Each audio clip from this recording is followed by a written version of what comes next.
Elle ne pouvait pas bouger. Ses poignets étaient maintenus, ses chevilles bloquées. Et quelque chose qu'elle ne pouvait pas voir, pesait sur elle dans le noir. Ce n'était pas la première fois.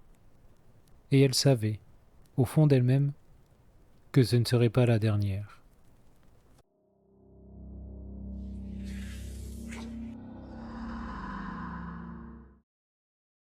C'est l'été 1974, à Culver City, dans la banlieue ouest de Los Angeles. La Californie rôtit sous un soleil de plomb. Les rues sentent le goudron chaud et l'herbe sèche. Dans les allées des supermarchés, les ventilateurs tournent sans conviction. La vie suit son cours, ordinaire et prévisible, comme elle le fait toujours, jusqu'au moment où elle s'arrête. Ce jour d'août, dans la fraîcheur relative d'une librairie, un jeune homme nommé Kerry Gaynor était en train d'expliquer son travail à un ami. Kerry était bénévole dans un laboratoire peu ordinaire, celui de la parapsychologie de l'UCLA, niché dans le bâtiment de neuropsychiatrie de l'université. Un endroit où les scientifiques prenaient au sérieux ce que le reste du monde préférait ignorer, les phénomènes psychokinésiques, les maisons hantées, les poltergeists. Kerry parlait d'un cas récent, à voix pas tout à fait assez basse, quand une femme, de l'autre côté du rayon, se retourna. Elle n'avait pas l'air de quelqu'un qui cherchait l'attention. Elle avait l'air de quelqu'un qui est à bout. « Vous devriez venir enquêter chez moi », dit-elle simplement. Kerry la regarda. Elle ne souriait pas. « Ma maison est hantée. Et ça, c'est devenu violent. » Elle s'appelait Doris Beiser, mère célibataire de 4 enfants. Elle vivait sur Braddock Street, à Culver City. Kerry nota son adresse et promit de la rappeler. Le 22 août, lui et le docteur Barry Tafe, chercheur principal du laboratoire, homme méthodique qui avait enquêté sur plus de 4000 cas signalés, se garent devant l'adresse. Ils s'attendaient à une maison ordinaire. Ce qu'ils virent ressemblait à une carcasse. La structure avait été classée insalubre par la ville, 2 fois. Légalement, personne n'aurait dû y vivre. Et pourtant, derrière cette porte délabrée, dans cette chaleur écrasante, une femme et ses enfants dormaient chaque nuit. Doris ouvrit la porte avant même qu'ils aient frappé 2 fois, et les fit entrer rapidement, comme si le fait de les voir sur le seuil était un soulagement qu'elle n'osait pas encore croire. Elle commença à parler. Les portes qui s'ouvraient et se fermaient seules, les bruits, les apparitions, des silhouettes humaines, vues par toute la famille, qui surgissaient puis disparaissaient. Et puis, elle marqua une pause. Elle leur dit le reste. Elle avait été agressée, physiquement, sexuellement, par quelque chose qu'elle ne pouvait pas voir. Pas une fois, des dizaines de fois. Elle leur décrivit 3 entités, 2 petites, une grande. Les 2 premières la maintenaient, exactement comme elle l'avait vécu cette nuit-là, ses poignets, ses chevilles, pendant que la 3e faisait ce qu'elle voulait. Il y eut un silence dans la pièce surchauffée. Dave demanda à parler à Kerry en privé. Dans le couloir, les 2 hommes se regardèrent. Dave était discret, comme toujours. Il pensait que Doris avait besoin d'aide psychologique, pas d'enquêteurs paranormaux. Il la trouvait sincère. On ne pouvait pas simuler cette détresse-là, cette façon qu'elle avait de se tasser sur elle-même en racontant. Mais ce qu'elle décrivait dépassait tout ce qu'il était préparé à traiter. Ils restèrent encore 1 heure. Dave lui laissa le numéro d'un psychologue. Ils partirent. Dans la voiture, aucun des 2 ne dit grand-chose. 10 jours plus tard, Doris rappela. Ses voisins, des 2 côtés, avaient commencé à se plaindre. Les mêmes phénomènes, les mêmes bruits, les mêmes portes. Dave raccrocha le téléphone et dit à Kerry « On y retourne ». Dès qu'ils entrèrent, quelque chose changea dans l'air. Ce n'était pas la chaleur. Dehors, l'été continuait à écraser Los Angeles. Mais à l'intérieur de la maison, une odeur les saisit à la gorge. Forte, écœurante, impossible à ignorer. l'odeur de chair en décomposition. Doris les mena vers sa chambre. Et là, à l'instant précis où ils franchirent le seuil, la chaleur disparut. Pas légèrement, pas comme si une fenêtre était ouverte quelque part. La pièce était glaciale. Dave posa sa main sur le mur. Froid. Il souffla. Pas de buée, mais presque. Ils retournèrent dans la cuisine. Doris continua à parler des derniers événements quand, sans préambule, sans bruit annonciateur, l'une des portes basses des placards s'ouvrit, lentement. Puis une poêle en fonte glissa hors du placard, monta dans l'air, décrivit un arc et s'écrasa sur le sol. Personne n'avait bougé. Dave se leva immédiatement et examina le placard. Ressort, fil, mécanisme, rien. Il chercha longtemps. Il ne trouva rien. Doris les regardait, les bras croisés. Elle ne souriait pas. Elle avait juste l'air de quelqu'un qui attend qu'on la croie enfin. L'enquête officielle commença ce jour-là. Elle durerait 10 semaines. Mais avant que la maison ne se remplisse de chercheurs et d'appareils, il faut comprendre dans quel état se trouvait Doris. Depuis des semaines, elle ne dormait presque plus. Elle laissait les lumières allumées toute la nuit. Pas pour elle, mais pour les enfants, pour que le couloir ne soit jamais tout à fait dans le noir. Les garçons avaient cessé de poser des questions. Ils avaient appris à ne pas regarder certains coins de la maison, à ne pas s'attarder dans le couloir après le coucher du soleil, à faire semblant que tout allait bien, parce que leur mère faisait semblant aussi. Ce n'était plus une maison, c'était un endroit qu'on endurait. La maison délabrée de Braddock Street devint soudainement pleine de monde, jusqu'à 25 personnes certains jours. Chercheurs, étudiants en parapsychologie, photographes. Les câbles couraient sur le sol. Les appareils photo étaient posés sur des trépieds. On mesurait, on notait, on enregistrait. Et quelque chose d'étrange se produisit dès le premier jour. Les agressions cessèrent. Doris dormit, vraiment dormit, pour la première fois depuis longtemps. Comme si la présence humaine dans la maison avait repoussé quelque chose dans l'ombre, ou peut-être seulement repoussé l'envie de se montrer. Mais les phénomènes, eux, ne cessèrent pas. Les portes continuaient à bouger. Les températures chutaient sans raison. Et puis il y avait les lumières. Des sphères lumineuses, jaune verdâtre, de la taille d'un poing humain. Elles apparaissaient et filaient à travers les pièces à une vitesse troublante, d'un mur à l'autre, en spirale, en zigzag. Dave les décrivit comme semblables à du plasma, quelque chose entre la matière et la lumière. La première hypothèse fut pragmatique, des reflets de phare filtrant par les fenêtres. L'équipe tapissa les murs de grands panneaux noirs bloquant toute lumière extérieure. Les sphères devinrent plus visibles. Un soir, 2 membres de l'équipe s'évanouirent en les regardant tournoyer autour d'eux. Kerry Gaynor, seul face à l'une d'elles, lui demanda de s'éloigner du mur, de se placer au centre de la pièce. La lumière obéit et se mit à tourner sur elle-même. Dave haussa un sourcil. Il n'était pas convaincu. Il tenta à son tour de communiquer, posant des questions, obtenant parfois des réponses, mais incohérentes, aléatoires. Rien qu'il pût interpréter comme une intelligence réelle. Rien qu'il ne pût non plus totalement écarter. Le photographe Dick Thompson passa des nuits entières à tenter de capturer ces sphères. Elles bougeaient trop vite. 2 photos finirent par être publiées dans Popular Photographie. Des arcs de lumière au-dessus du lit de Doris, son visage tourné vers le haut. Le rédacteur en chef, à qui on avait envoyé les négatifs authentifiés, déclara n'avoir jamais rien vu de tel. Ce furent les seules photographies de phénomènes paranormaux que le magazine publia jamais. Gaynor avait aussi un Polaroid. Plusieurs fois, quand Doris signalait une présence dans un coin de la pièce, il déclenchait, et la photo sortait entièrement blanchie. Dès que Doris disait que c'était parti, les photos revenaient normales, comme si quelque chose absorbait la lumière elle-même, ou la bloquait. Quelques semaines après le début de l'enquête, un soir que personne ne devait oublier, Doris était assise sur son lit. 4 sphères lumineuses tournoyaient autour d'elle. Puis, simultanément, toutes les 4 s'arrêtèrent. Elles reculèrent vers le coin de la chambre, au-dessus du lit. Et là, elles commencèrent à fusionner. Les chercheurs regardaient sans parler.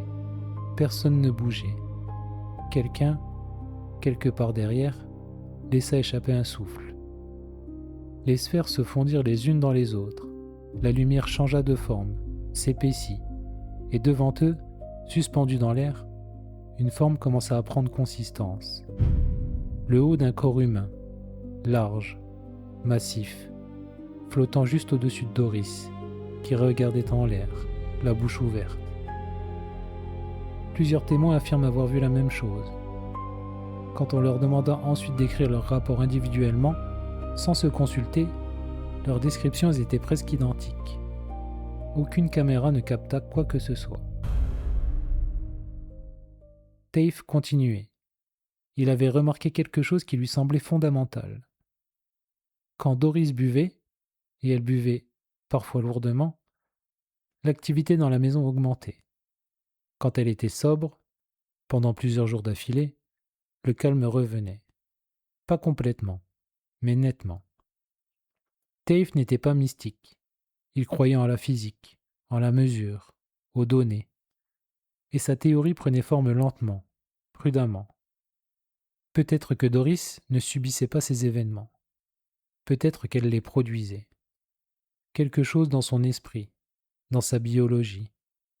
Quelque chose dont on n'avait pas encore les outils pour rendre compte. Peut-être que c'était elle, la source. Ça ne rendait pas ce qu'elle vivait moins réel. Ça le rendait encore plus étrange.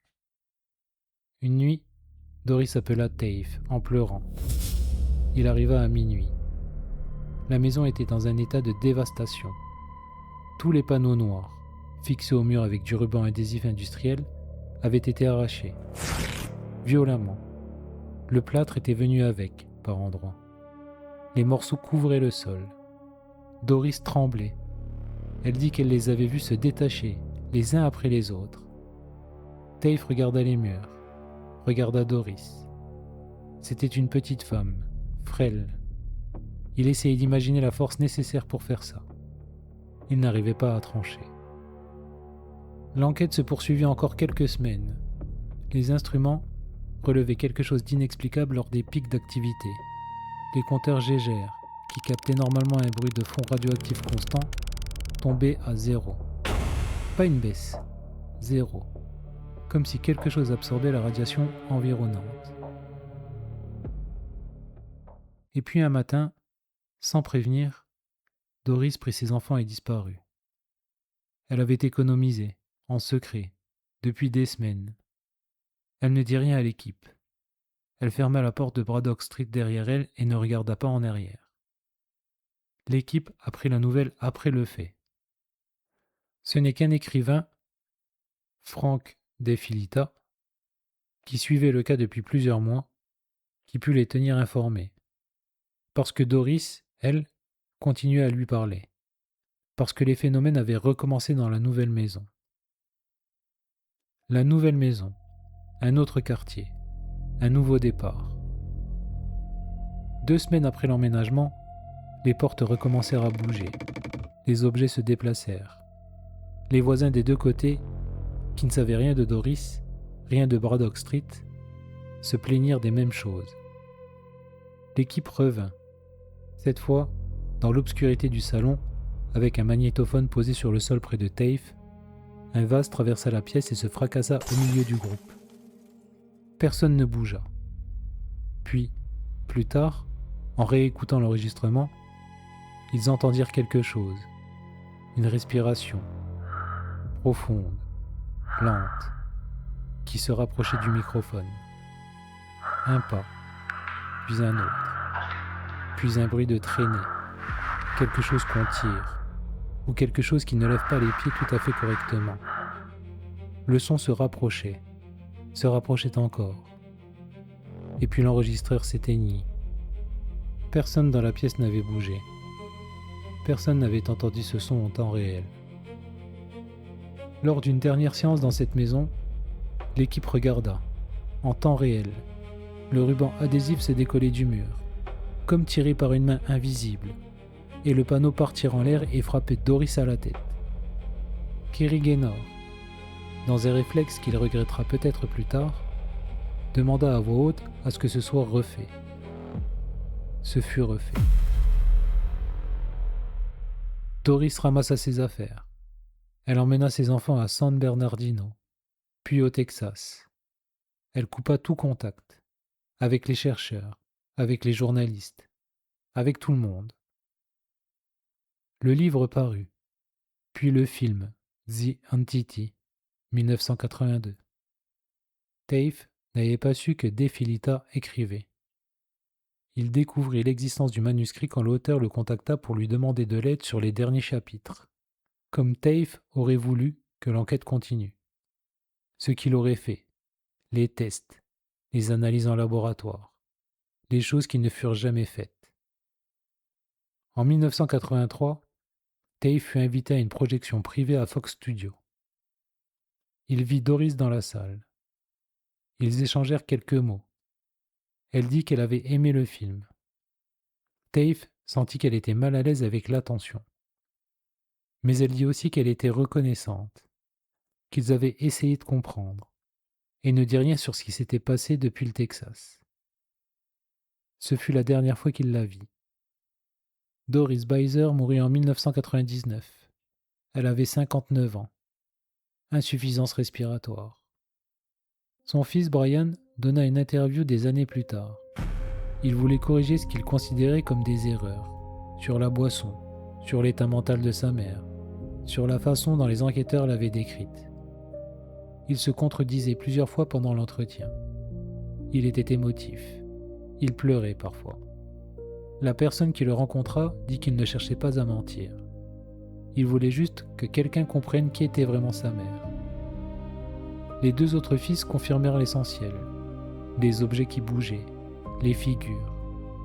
L'un d'eux avait été giflé dans son sommeil par une main qu'il ne vit pas en ouvrant les yeux. Un autre avait percuté quelque chose dans le couloir de la maison. Quelque chose qui avait la résistance d'un corps humain, et s'était retrouvé à terre. Il n'y avait personne. Ils dirent aussi qu'il y avait eu des phénomènes avant Braddock Street, que ce n'était pas dans la maison, que c'était peut-être quelque chose d'autre. Et il y eut un dernier détail, rapporté par les fils. Quelques jours après que Doris et ses enfants eurent emménagé sur Braddock Street, quelqu'un frappa à la porte. Doris ouvrit. Une vieille femme se tenait sur le seuil, mexicaine, âgée, les yeux fixes. Elle regarda Doris sans dire bonjour. Puis au bout de quelques secondes, « Vous devez partir. J'habitais ici quand j'étais petite fille, quand c'était encore une ferme. Il y a quelque chose de très mauvais ici. Cet endroit est hanté. Vous devez partir. » Doris lui demanda de quoi elle parlait. La femme se tut, se retourna, repartit dans la rue. Personne dans la famille ne la revit jamais. Les enquêteurs n'eurent jamais de réponse nette. Pas de preuves photographiques incontestables. Pas d'enregistrement qui résiste à tous les sceptiques. Tafe lui-même, l'homme qui avait passé 10 semaines dans cette maison, qui avait vu les sphères, vu la silhouette au-dessus du lit, entendu l'audio, Tafe lui-même ne dit jamais avec certitude ce que c'était. Il dit qu'il avait vu des choses qu'il ne pouvait pas expliquer. Il dit que Doris produisait peut-être tout ça elle-même, inconsciemment, par une forme d'énergie qu'on ne sait pas encore mesurer. Mais il ne dit jamais que ce n'était rien. Doris Beiser avait été abandonnée par sa famille adolescente, avait élevé seule ses enfants dans une maison condamnée, avait raconté son histoire à des inconnus dans une librairie parce qu'elle n'avait plus rien à perdre. Et quand elle mourut, 25 ans après que les enquêteurs eurent quitté Braddock Street pour la dernière fois, personne ne sut vraiment ce qui s'était passé avec elle, ce qu'elle avait vécu dans ces dernières années, si les nuits s'étaient calmées, si elle avait pu dormir. Peut-être qu'au Texas, des années plus tard, Doris se réveillait encore au milieu de la nuit, les poignets immobiles, les chevilles serrées, Cette sensation familière d'une présence au bord du lit. Et cette certitude que quelque chose attendait dans le noir. Si cette histoire t'a plu, pense à t'abonner, à liker ou à laisser un commentaire. De nouvelles histoires arrivent. Et surtout, ne ferme pas les yeux.